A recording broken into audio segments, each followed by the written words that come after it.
The embarrassed UK government right now is scrambling for a refund after gambling on $20 million worth of Chinese-made coronavirus testing kits that did not work. According to the New York Times, the two Chinese companies were offering a risky proposition: 2 million home test kits said to detect coronavirus antibodies for at least $20 million.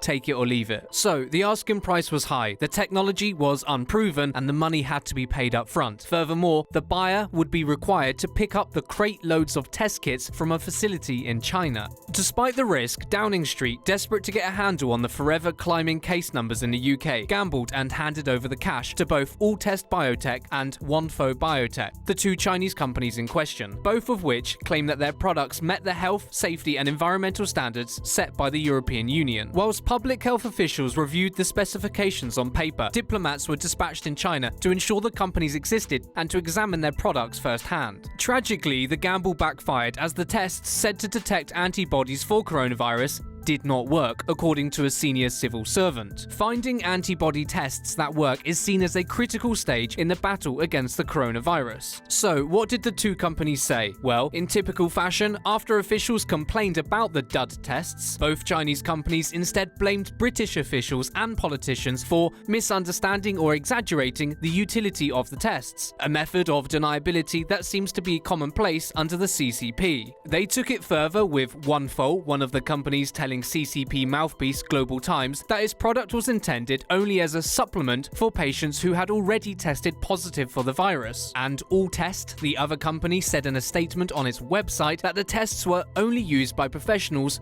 not by patients at home. The UK's Amateur Hour exposes how vulnerable and how desperate they are to win the war on the coronavirus, as all nations are.